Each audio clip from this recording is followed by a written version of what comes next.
Hey, I'm here in Memphis with Amy Howe of Howe Marketing, and we were just having a conversation. We decided to flip on the camera because it's something really interesting. It was an observation that I had about BP and their recovery from the oil crisis. And I thought, the oil spill, I guess. And I thought, boy, this would be really interesting to get your perspective. But my observation was I saw, first I was at a gas station, and I see that BP has become a sponsor of the U.S. Olympic team.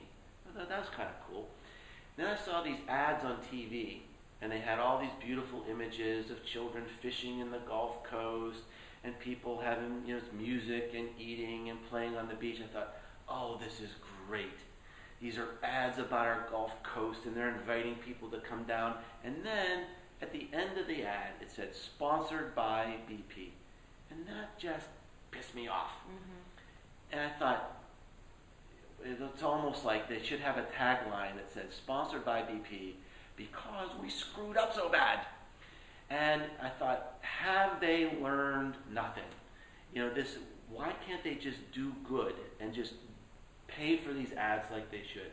So am I overreacting? What are their options really? What would you do if you were BP? Well, I think they handled their whole oil spill, badly in the first place. They didn't have their facts right.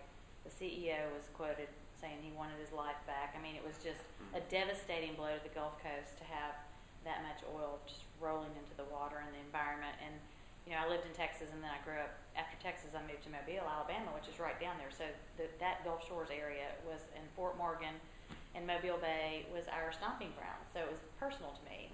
And I actually wrote an op-ed piece about how BP doesn't understand social media.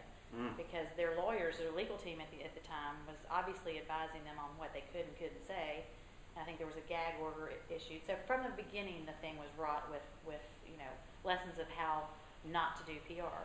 And so, and of course, compiled with the tragedy that everybody could see, they just handled it wrong from day one. And so they continue to handle it wrong. And I think that they're down there. I was down there last spring, and they were cleaning up the beach. They had John Deere tractors, which, by the way, are not meant to be in salt and sand, probably ruining them. But they were moving sand, and we were like, "What are they doing?" And they were present there, showing that they were moving sand, and they were looking for these little oil things all over the beach, trying to clean up. So, the local thought was down there, the sentiment down there was, well, at least they're here trying to clean up their mess. Yeah. But it's just a constant reminder of what should have never happened in the first place. But I'm thinking, so what's your take on these ads? Maybe this was part of a legal settlement or something that, okay. But one way or the other, it's like now they've got these, warm, touchy-feely ads about the Gulf Coast, which is great. And I love this scene, I love this idea, but then it says, boom, sponsored by BP. And you think, oh, why did you have to do that? I mean, what's your take on that? Well, it's complicated, but I'm sure they have to do those ads because tourism is the economic drive, the machine for that area. So that first summer after the oil spill, it just killed commerce and industry and businesses. So I'm sure BP is, having to do those ads. I don't know. I'm not following. Yeah, but do they have to put their name at no, the end? No, they should. And if I were don't there, you think a lot of people are going to react like me? Right. Saying why? Just do the ads. Just do the right thing. Do the right thing. Put the ads out there. Don't have your name associated with it. Right. And the people in the community, they're going to know BP sponsor. Sure. I mean, that's what matters. Right. That's right. I mean, why make it a national event? Exactly. In fact, I'm kind of surprised that BP did not change their name after that. Yeah. Thought maybe they would entertain that strategy, but yeah, maybe. Or spin off another name or brand to take care of that oil spill. Well, so we're kind of in an agreement that it might be a bad idea to put the name at the end. Or they could do this just came to me, they could do BP cleanup. They could have another logo and everything they do, or start a foundation, or start BP. Yeah, that's interesting. That would soften it. BP and BP Green. Not that, I don't know. Maybe that's... Don't even get me started with that. Everybody wants to be green. Yeah, but just, something that speaks to we're here and our mission here is different than our mission.